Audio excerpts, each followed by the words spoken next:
أعوذ بالله من الشيطان الرجيم. بسم الله الرحمن الرحيم. وما أصابكم يوم التقى الجمعان فبإذن الله وليعلم الذين نافقوا وقيل لهم تعالوا قاتلوا في سبيل الله أو ادفعوا قالوا لو نعلم قتالا لاتبعناكم هم للكفر يومئذ أقرب منهم للإيمان يقولون بأفواههم ما ليس في قلوبهم والله أعلم بما يكتمون الذين قالوا لإخوانهم وقعدوا لو أطاعونا ما قتلوا قل فادرءوا عن أنفسكم الموت إن كنتم صادقين ولا تحسبن الذين قتلوا في سبيل الله أمواتا بل أحياء عند ربهم يرزقون فرحين بما آتاهم الله من فضله ويستبشرون بالذين لم يلحقوا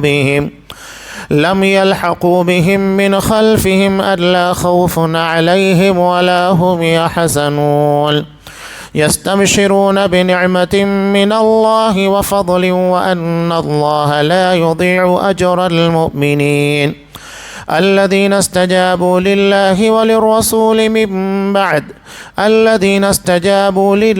والرسول من بعد ما أصابهم القرح للذين أحسنوا منهم واتقوا أجر عظيم الذين قال لهم الناس إن الناس قد جمعوا لكم فاخشوهم فزادهم إيمانا وقالوا حسبنا الله ونعم الوكيل.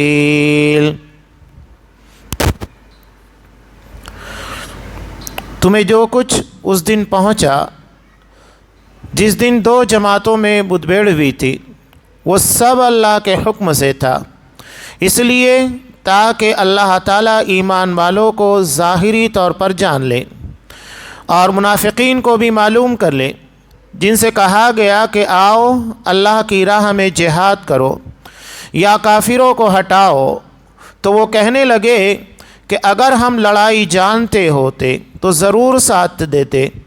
وہ اس دن بنسبت ایمان کے کفر کے بہت نزدیک تھے، اپنے منہ سے وہ باتیں بناتے ہیں جو ان کے دلوں میں نہیں، اور اللہ تعالیٰ خوب جانتا ہے جسے وہ چھپاتے ہیں۔ یہ وہ لوگ ہیں جو خود بھی بیٹھے رہے اور اپنے بھائیوں کی بابت کہا کہ اگر وہ بھی ہماری بات مان لیتے تو قتل نہ کیے جاتے۔ کہہ دیجئے اگر تم سچے ہو تو اپنی جانوں سے موت کو ہٹا دو۔ جو لوگ اللہ کی راہ میں شہید کیے گئے ان کو ہرگز مردہ نہ سمجھے، بلکہ وہ زندہ ہیں، اپنے رب کے پاس روزیاں دیے جاتے ہیں۔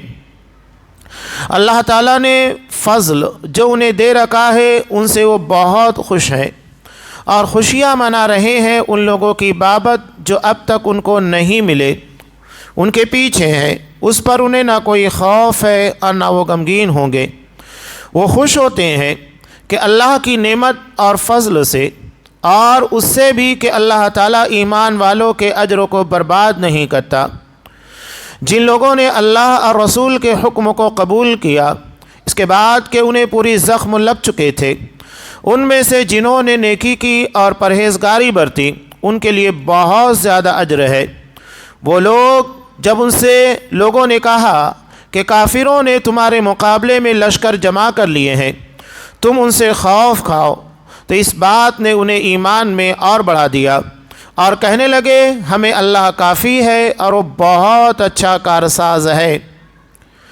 سورہ آل عمران آیت نمبر 166 سے آیت نمبر 173۔ محترم حاضرین، عزیز ماں اور بہنوں،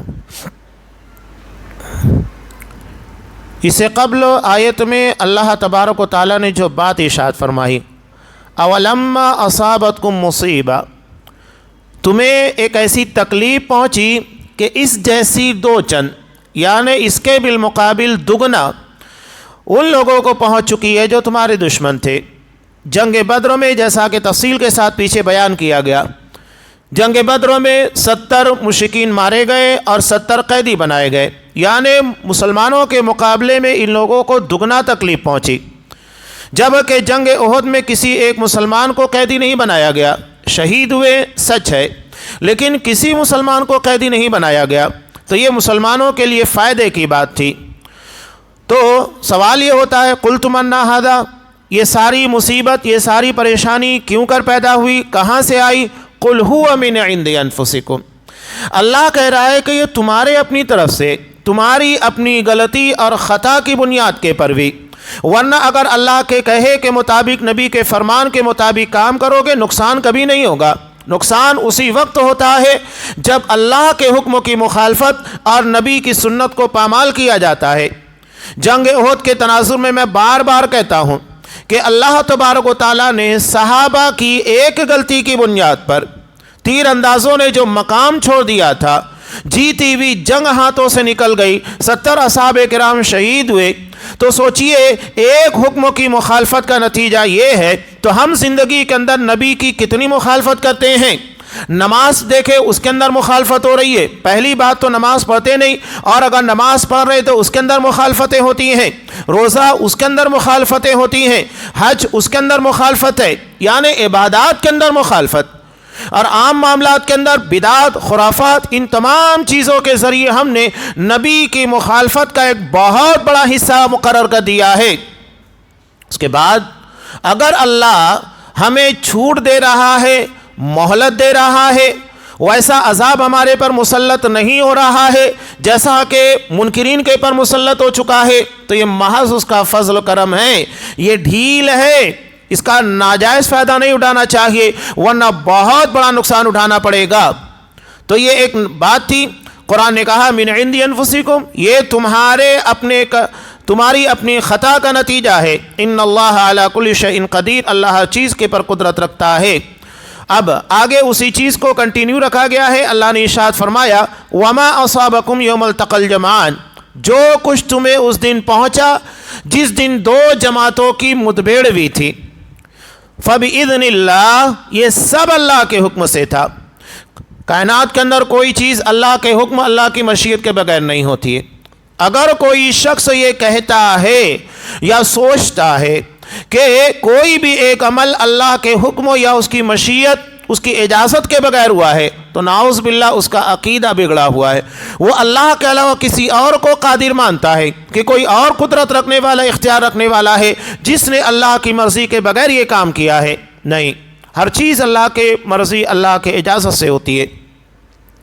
وَلِيَعْلَمَ الْمُؤْمِنِينَ، تاکہ اللہ تعالیٰ ایمان والوں کو ظاہری طور پر جان لے، ظاہری طور پر، ورنہ اللہ کا علم ازل سے ہے، وہ ہمیشہ سے جانتا ہے کون کیا کرنے والا ہے۔ تو یہ ظاہری طور پر، یعنی اللہ کے علموں کے اندر جو بات تھی وہ چیز عملی طور کے پر بھی ثابت ہو جائے کہ ہاں دیکھو ایسا ہی ہوا، ورنہ اللہ تمام چیزوں کو پہلے سے جانتا تھا۔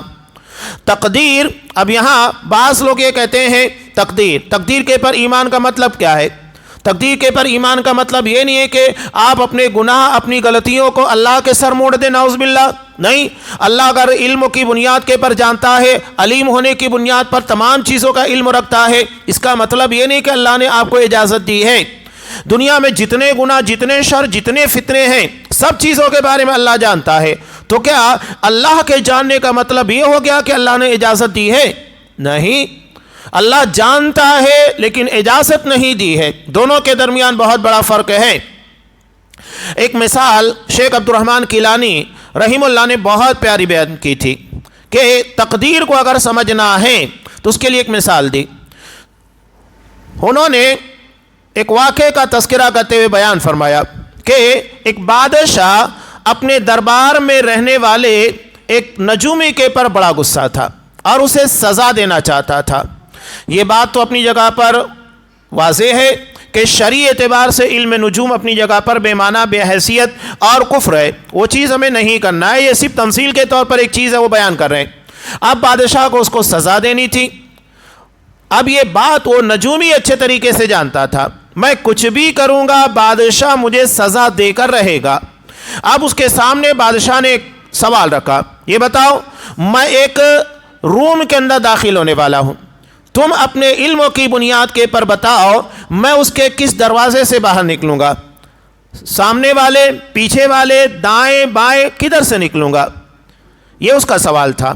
تو اس نے کہا کہ ٹھیک ہے، میں اپنا جواب سر بمہر ایک آدمی کے پاس رکھ دیتا ہوں، اور جب آپ اس کے باہر نکلیں گے آپ وہ خط دیکھ لینا۔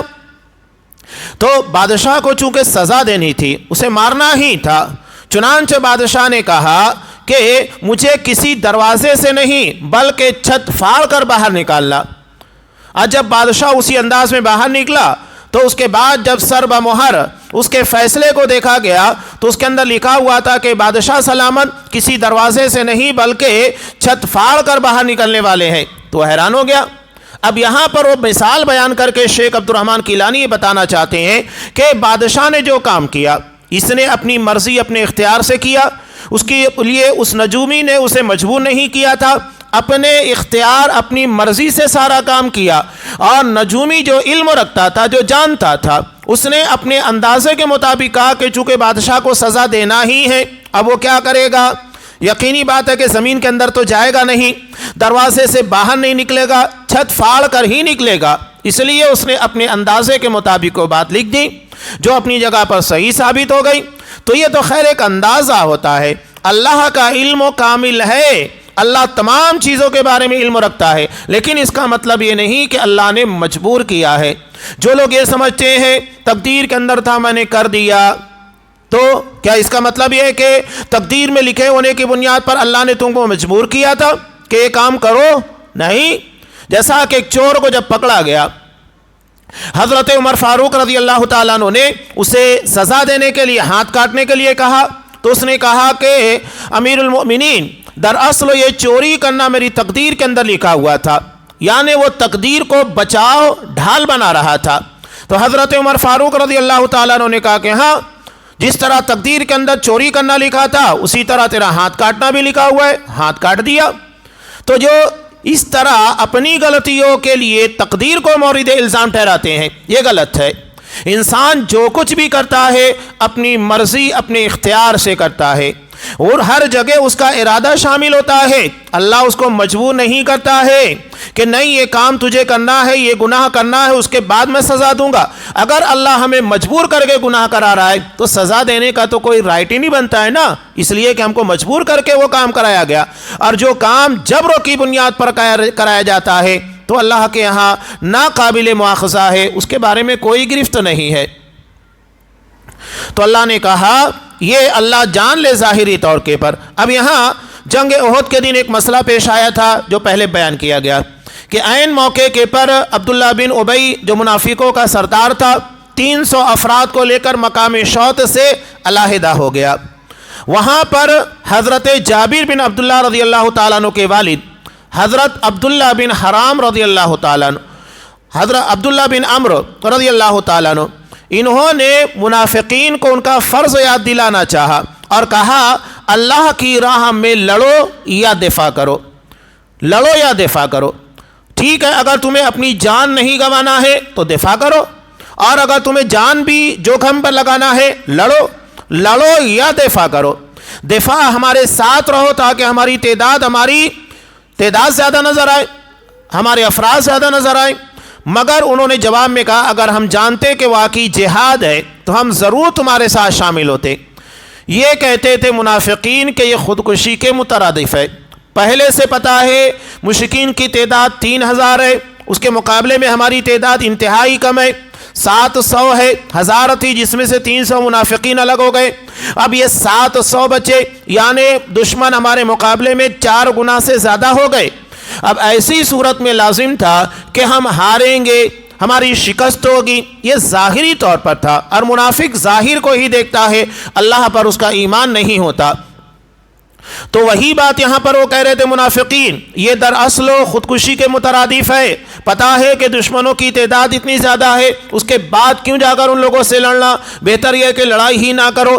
اب یہاں مسئلہ یہ تھا کہ ٹھیک ہے چلو دشمنوں کی تعداد بہت زیادہ ہے، ہمیں نہیں لڑنا ہے، تو دشمن کیا اسی مقام کے پر میدان احد میں آنے کے بعد واپس چلا جائے گا؟ وہ تو گھر کے اندر آ کر گھسے گا، مدینہ پر چڑھائی کرے گا، اس لیے کہ وہ انتقامی کارروائی کرنے کے لیے آئے ہیں، وہ تھوڑی چھوڑیں گے۔ ایسا تو نہیں ہے کہ مسلمان اگر لڑنے کے لیے نہ نکلے تو مشرکین انہیں چھوڑ کر چلے جائیں گے، چلو ٹھیک ہے لڑنے کے لیے نہیں آئے چلو واپس، نہیں، بلکہ وہ گھر میں گھس کر مدینے کے اندر تمہیں ماریں گے، اور اس سے کہیں زیادہ نقصان ہوتا جو کہ میدان احد کے اندر ہوا ہے۔ تو یہ منافقین کی سوچ تھی۔ یہ جواب سن کر حضرت عبداللہ بن عمرو رضی اللہ تعالیٰ عنہ یہ کہتے ہوئے واپس آئے، اللہ کے دشمنوں تم پر اللہ کی مار ہو، یاد رکھو اللہ تعالیٰ اپنے نبی کو تم سے بے نیاز کر دے گا، کوئی ضرورت نہیں ہے، اللہ غنی ہے اور اپنے نبی کو بھی غنی بنا دے گا، بے نیاز بنا دے گا، تم لوگوں کی کوئی ضرورت نہیں ہوگی۔ اسی کا تذکرہ یہاں پر کیا جا رہا ہے۔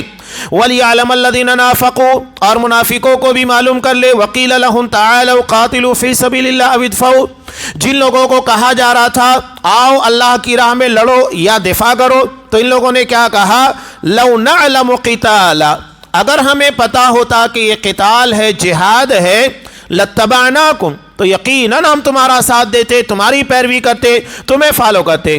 قرآن نے کہا ہم للکفر یومئذ اقرب منہم للایمان، اس دن وہ ایمان کے بنسبت کفر کے زیادہ قریب تھے۔ یقولون بافواہہم ما لیس فی قلوبہم، اپنے منہ سے وہ باتیں بناتے ہیں جو ان کے دلوں کے اندر نہیں، یعنی دل میں کچھ اور ہے، زبان کے پر کچھ اور ہے۔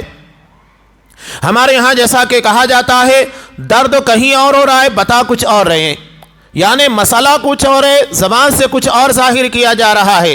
تو اصل میں منافقین کا مسئلہ یہ نہیں تھا کہ اگر واقعتاً یہ جہاد ہوتا تو ہم تمہارے ساتھ شریک ہوتے، ان لوگوں کو لڑنا ہی نہیں تھا۔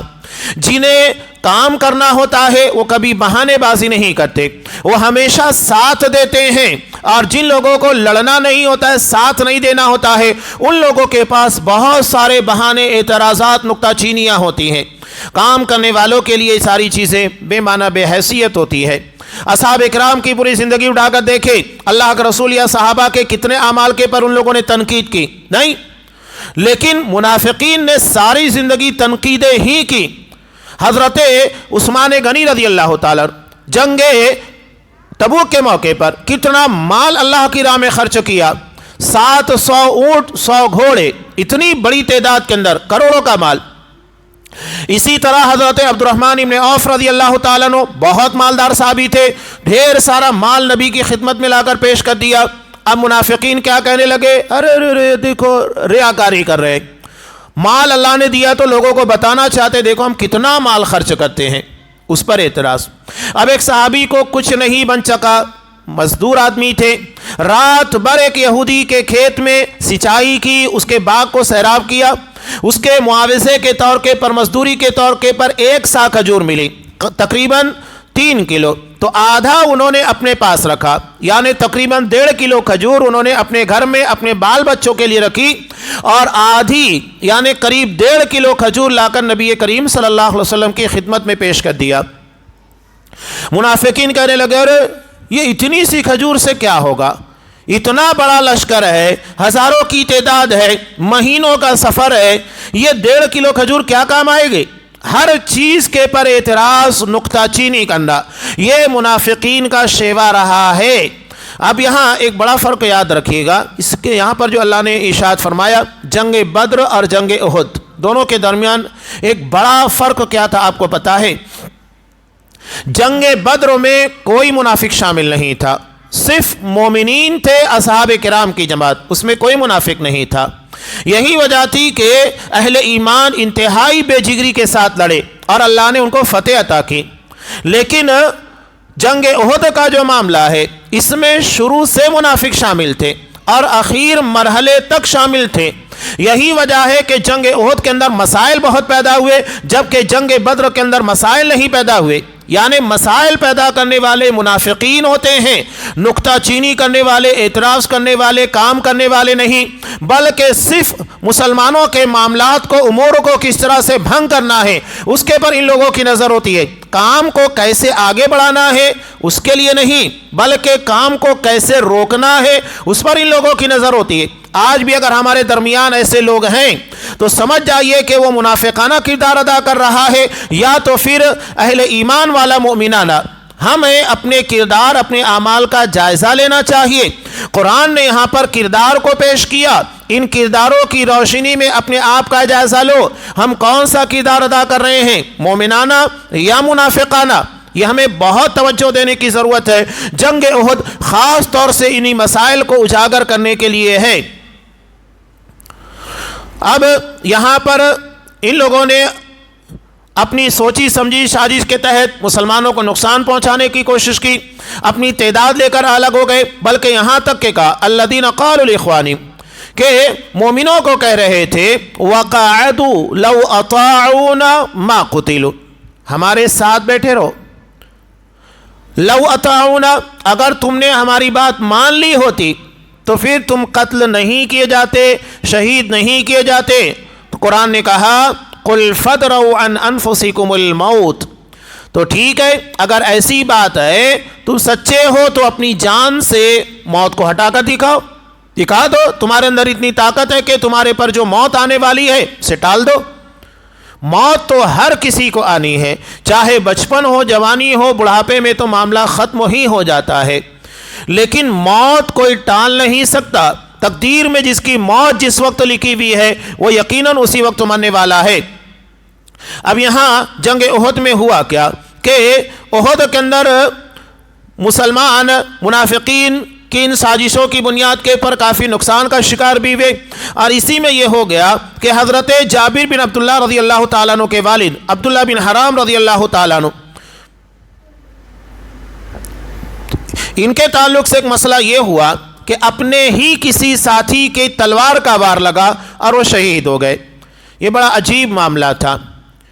اب جنگ کی افراتفری ہوتی ہے، انسان وہاں پر باتیں صحیح طور پر سن نہیں پاتا، بعض حالات کو سمجھ نہیں پاتا، گہما گہمی اتنی زیادہ ہوتی ہے۔ اسی کے اندر ایسا ہوا کہ انہی کے اپنے کسی ساتھی کا وار ان کو لگا اور اسی بنیاد کے پر شہید ہوئے۔ اسی جنگ کے اندر ایک بڑا مسئلہ یہ بھی ہوا تھا، حضرت حذیفہ رضی اللہ تعالیٰ ان کے والد یمان رضی اللہ تعالیٰ مسلمان تھے، لیکن مسئلہ یہ ہوا کہ مسلمانوں نے افراتفری کے عالم میں یہ سمجھا کہ یمان یہ مشرکین کی طرف سے آئے ہوئے ہیں، تو مسلمانوں نے انہیں بھی شہید کر دیا۔ حضرت حذیفہ رضی اللہ تعالیٰ عنہ آواز دیتے رہ گئے یہ میرے والد ہیں، میرے مسلمان ہیں، انہیں مت مارو، لیکن وہاں جنگ کی افراتفری، ازدحام، شور شرابہ اتنا زیادہ تھا کہ اصحاب کرام نے ان کی آواز سنی ہی نہیں اور اپنے ہی ساتھیوں کے ساتھ انہیں شہید کر دیا گیا۔ سوچئے ایک باپ کے ایک بیٹے کے لیے کتنی بڑی بات تھی، اس کی نظروں کے سامنے اس کے والد کو شہید کر دیا گیا۔ وہ دیکھ رہا ہے کہ مارنے والے کون لوگ ہیں، منع کر رہا ہے، لوگوں نے آواز کو نہیں سنا۔ یہ بڑی خطرناک بات تھی، لیکن اہل ایمان کا جگر ہوتا ہے۔ حضرت حذیفہ رضی اللہ تعالیٰ عنہ نے کہا کہ تم سب گواہ رہو، اللہ کے لیے میں نے تم تمام لوگوں کو معاف کر دیا، اپنے باپ کے قاتلوں کو معاف کیا۔ یہ ہے ایمان کا جذبہ، اہل ایمان کے تئیں محبت۔ انہیں معلوم ہے کہ صحابہ نے جان بوجھ کر نہیں مارا ہے، بلکہ انہیں انجانے کے اندر شہید کر دیا گیا ہے، معاف کر دیا۔ یہی معاملہ مومنوں کے تعلق سے نرمی والا ہونا چاہیے۔ ٹھیک ہے اگر ہمارے کسی مومن بھائی سے خطا ہو گئی، غلطی ہو گئی انجانے کے اندر، معاف کر دیجئے گا، یہی ہمارے تعلقات کو مضبوط کرتا ہے۔ اگر ہم ایک ایک بات کے پر ایکشن لینے لگ جائیں اور ایک ایک بات کو پکڑ کر بیٹھ جائیں اور اس کے پر تنقید کریں اور اس کے متعلق سزا کا مطالبہ کرنے لگ جائیں، پورا شیرازہ بکھر جائے گا۔ اتنی بڑی بات حضرت حذیفہ رضی اللہ تعالیٰ عنہ نے دیکھی، معاف کر دیا۔ قرآن بھی کہتا ہے فاعفوا واصفحوا، معاف کرو، درگزر کرو۔ الا تحبون ان یغفر اللہ لکم، کیا تم نہیں چاہتے کہ اللہ تمہیں معاف کرے اور تمہارے گناہوں کو بخش دے؟ یہ بہت اہم بات ہے۔ اب یہاں جو شہداء تھے ان لوگوں کے تعلق سے اللہ تبارک و تعالیٰ نے ارشاد فرمایا وَلَا تَحْسَبَنَّ الَّذِينَ قُتِلُوا فِي سَبِيلِ اللَّهِ أَمْوَاتًا، جو لوگ اللہ کی راہ میں شہید کیے گئے ان کو ہرگز مردہ نہ سمجھے، بل احیاء عند ربہم، بلکہ وہ زندہ ہے، اپنے رب کے پاس روزیاں دیے جاتے ہیں۔ حضرت جابر رضی اللہ تعالیٰ عنہ کے جو والد تھے عبداللہ بن حرام رضی اللہ تعالیٰ عنہ، یہ شہید ہوئے۔ ان کے تعلق سے ایک روایت ابن ماجہ کے اندر ہے کہ حضرت عبداللہ بن رضی اللہ تعالیٰ عنہ کے بیٹے حضرت جابر رضی اللہ تعالیٰ عنہ یہ چھوڑ کر گئے، اور ساتھ میں 7 یا 9 بیٹیاں تھیں حضرت عبداللہ بن حرام عبداللہ بن عمرو رضی اللہ تعالیٰ عنہ کی۔ حضرت جابر رضی اللہ تعالیٰ عنہ عمر تھے، ان کے والد نے خاصا قرض چھوڑا، یعنی اپنے پیچھے 7 یا 9 بیٹیاں، ایک بیٹا ہے، ساتھ ہی ساتھ قرض ہے۔ باپ کی شہادت، قرض اور جوان بہنوں کی وجہ سے حضرت جابر رضی اللہ تعالیٰ عنہ مغموم رہا کرتے تھے۔ یقینی بات تھی چھوٹی سی عمر ہے، اور اس عمر میں اپنی بہنوں کا نکاح کرنا ہے، ان کے اخراجات کو سنبھالنا ہے، ساتھ ہی ساتھ اپنے والد کے قرضوں کو ادا بھی کرنا ہے۔ ان ساری چیزوں کو لے کر حضرت جابر رضی اللہ تعالیٰ عنہ کافی غمزدہ رہا کرتے تھے۔ ایک دن آپ صلی اللہ علیہ وسلم نے حضرت جابر کو تسلی دیتے ہوئے فرمایا کہ اللہ تعالیٰ نے تمہارے باپ کو اپنے حضور بلا کر پوچھا، بغیر حجاب کے باتیں کی، کہا تم مزید کیا چاہتے ہو؟ تو انہوں نے عرض کیا، رب العالمین مجھے دنیا میں واپس بھیجا جائے تاکہ تیرے راستے میں دوبارہ شہادت کا مرتبہ پاؤں۔ جو اعزاز اللہ نے ان کو وہاں جنت کے اندر عطا کیا، اس بنیاد پر حضرت عبداللہ بن عمرو نے کہا، تو اللہ نے کہا کہ ایسا ہرگز نہیں ہو سکتا۔ انہوں نے کہا تو پھر میرا پیغام لوگوں تک پہنچا دیا جائے۔ تب اللہ تبارک و تعالیٰ نے یہ آیتیں نازل کی کہ وَلَا تَحْسَبَنَّ الَّذِينَ قُتِلُوا فِي سَبِيلِ اللَّهِ أَمْوَاتًا، جو لوگ اللہ کی راہ میں شہید ہوئے انہیں مردہ نہ کہو، بلکہ وہ زندہ ہے اور اپنے رب کے پاس انہیں روزی دی جا رہی ہے۔ یہاں زندگی اور موت، اس چیز کو سمجھ لینا ضروری ہے۔ زندگی کس کو کہا جاتا ہے، موت کس کو کہا جاتا ہے؟ زندگی کہتے ہیں روح اور جسم کا ملنا، ایک جگہ رہنا، یہ زندگی ہے۔ اور جب روح جسم سے علیحدہ ہو جاتی ہے، چھوڑ دیتی ہے، تو موت ہے۔ سونے کے وقت آپ دیکھیے گا کہ عمومی حالت یہ ہوتی ہے کہ ہم موت کے قریب ہوتے ہیں، اس لیے کہ آنکھ ہونے کے بعد دیکھ نہیں پاتے، ہاتھ ہونے کے بعد کچھ پکڑ نہیں پاتے، پیر ہو کر چل نہیں پاتے، یعنی مردہ انسان کی طرح ہوتے ہیں، سوائے اس کے کہ ہماری سانسیں چل رہی ہوتی ہے اور کوئی فرق نہیں ہوتا ہے۔ اس لیے جو دعا ہم پڑھتے ہیں سو کر بیدار ہونے کے بعد، وہاں پر یہی بتایا گیا نا، الحمدللہ الذی احیانا بعدما اماتنا والیہ النشور، ساری تعریف اللہ رب العالمین کے لیے جس نے ہمیں مرنے کے بعد دوبارہ زندگی عطا کی۔ اور قیامت کے دن ایک ایسا وقت آئے گا تمام لوگوں کو اللہ کے سامنے پیش ہونا ہوگا، تو یہ موت کے قریب ہو جاتا ہے۔ روح اور جسم جب یہ ملے ہوئے ہوں تو زندگی ہے، اور اگر یہ علیحدہ ہو جائے تو موت ہے۔ اب یہاں شہیدوں کو مردہ کہنے سے کیوں منع کیا گیا؟ اس کی وجہ یہ ہے، مسلم کی روایت میں اللہ کے رسول صلی اللہ علیہ وسلم نے کہا کہ اللہ شہیدوں کو سبز رنگ کے پرندوں کے جوف میں ان کی روحیں ڈال دیتا ہے، اور یہ جنت میں جہاں چاہتی ہے وہاں چرتی پھرتی ہیں، اور اس کے بعد رحمان کے عرش کے نیچے لٹکنے والی قندیلوں میں بسیرا کرتے ہیں۔ اب چونکہ ان لوگوں کو جسم مل چکا ہے، اس لیے اللہ تبارک و تعالیٰ نے کہا انہیں مردہ نہ کہو، اس لیے کہ ان روحوں کو جسم مل چکا ہے۔ اگر جسم نہیں ملا ہوتا تب انہیں مردہ کہا جاتا، یعنی جسم کے ساتھ جب تک روح رہے گی وہ زندگی ہے، اور اس کے بعد اگر علیحدہ ہو جاتی ہے تو وہی موت ہے۔ ہاں، لیکن قرآن نے دوسری جگہ یہ بھی کہا وَلَٰكِن لَا تَشْعُرُونَ، تم اسے محسوس نہیں کر سکتے کہ کس طریقے سے وہ زندہ ہے، جنت کی زندگی کا عالم کیا ہے، اسے دنیاوی زندگی کے پر کمپیئر نہیں کرنا ہے، موازنہ نہیں کرنا ہے۔ وہاں کی زندگی الگ ہے اور یہاں کی زندگی الگ ہے۔ کوئی یہ سوچے کہ جس طرح دنیا کی زندگی ہے اس طرح برزخ کی زندگی ہے، اس طرح آخرت کی زندگی جنت کی ہے، نہیں، سب الگ الگ ہے۔ شیخ صالح الفوزان حفظ اللہ نے عقیدے کی باب کے اندر ایک بہت پیاری بحث کی، روح کا تعلق بدن کے ساتھ۔ یہ 5 صورتیں ہیں اور 5 صورتیں جدا جدا ہوتی ہیں۔ پہلی کنڈیشن کیا ہوتی ہے؟ پہلی کنڈیشن ماں کے پیٹ میں، وہاں پر آپ دیکھیے گا 4 مہینہ ہونے کے بعد بچہ جب 4 مہینے کا اپنے ماں کے پیٹ میں حمل کی صورت میں ہوتا ہے تو روح پھونک دی جاتی ہے۔ اب وہاں اس کے اندر روح ہے، جسم بھی ہے، دونوں چیزیں ہیں۔ وہاں پر بدن اور روح کا تعلق الگ ہے۔ اگر بچہ پیدا ہو چکا ہے، پیدا ہونے کے بعد دوبارہ اس کے ماں کے پیٹ میں ڈالو تو کیا ہوگا؟ پہلی بات تو وہ جائے گا نہیں، اور اگر بالفرض ڈال دیا جائے مر جائے گا۔ لیکن اللہ نے اسے 5 مہینے تک ماں کے پیٹ کے اندر روح اور جسم کے ساتھ زندہ رکھا، یعنی وہاں روح اور بدن دونوں کا تعلق تھا۔ اس کے بعد دوسرا تعلق ہماری دنیاوی زندگی ہے جس میں ہم جی رہے ہیں، ہمارے ساتھ روح ہے۔ اگر یہ روح جسم سے نکل جائے تو نہ ہم بول سکتے ہیں، نہ چل سکتے ہیں، کچھ نہیں کر سکتے۔ یہ بدن بے معنی بے حیثیت ہو کر رہ جاتا ہے، اسے زندگی عطا کرتی ہے روح۔ اور اس کے بعد تیسرا تعلق ہوتا ہے جب ہم سوتے ہیں، اس وقت بھی دیکھا جائے تو جسم سے روح کا تعلق بہت کمزور ہوتا ہے، اس لیے کہ وہاں ہم موت سے زیادہ قریب ہوتے ہیں، زندگی سے نہیں، زندگی کے آثار نہیں ہوتے ہیں۔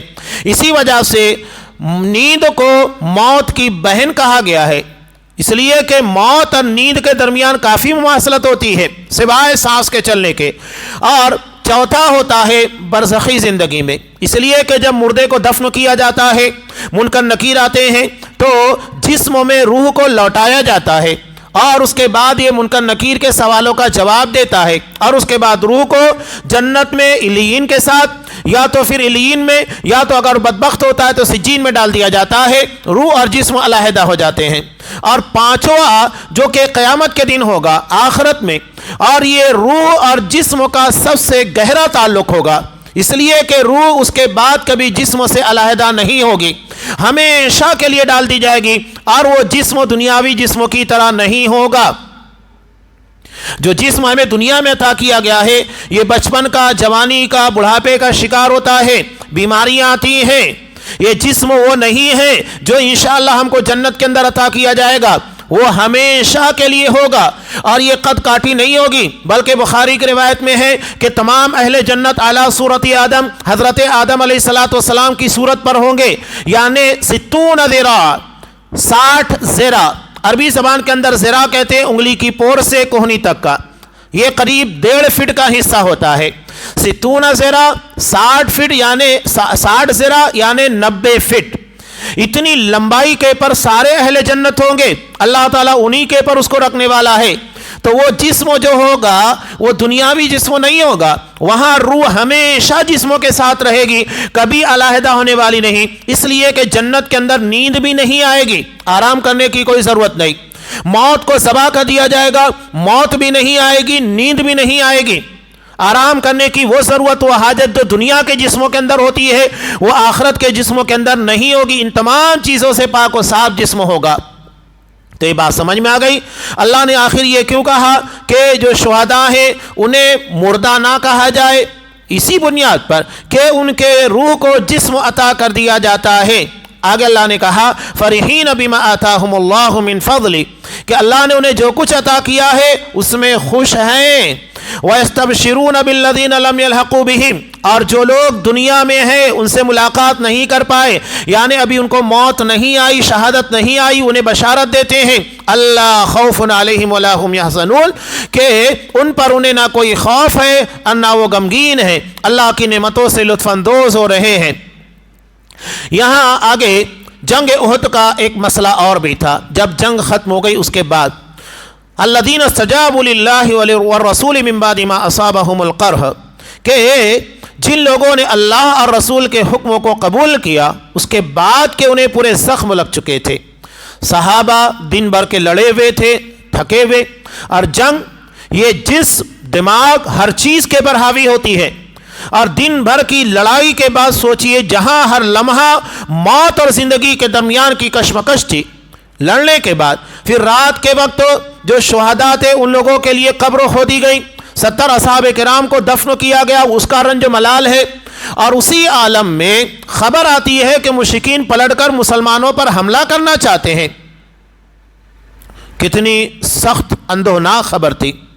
قرآن نے کہا جن لوگوں نے پورے زخم لگنے کے بعد اللہ اور اس کے رسول کی دعوت کے پر لبیک کہا للذین احسنوا منہم، تو ان لوگوں کے لیے اللہ کی طرف سے اجر عظیم ہے، آسان کام نہیں تھا، دن بھر کے تھکے ہوئے ہیں، اور اس کے بعد 70 شہداء انہیں دفن کیا گیا، پورے مکمل طریقے سے چور چور ہیں، اور ایسے عالم میں جب اللہ اور رسول کی طرف سے دوبارہ ان لوگوں کو کہا جاتا ہے دشمن اٹیک کرنے کی کوشش کر رہا ہے دفاع کرو، تو ایسے میں کچھ صحابہ تھے تو یہ فوری طور پر تیار ہو گئے اور رات کی تنہائی کے اندر، رات کی تاریکی کے اندر جا کر دشمنوں کی خبر لی، لیکن ایسی کوئی بات نہیں تھی، دشمن وہاں پر نہیں آ پائے۔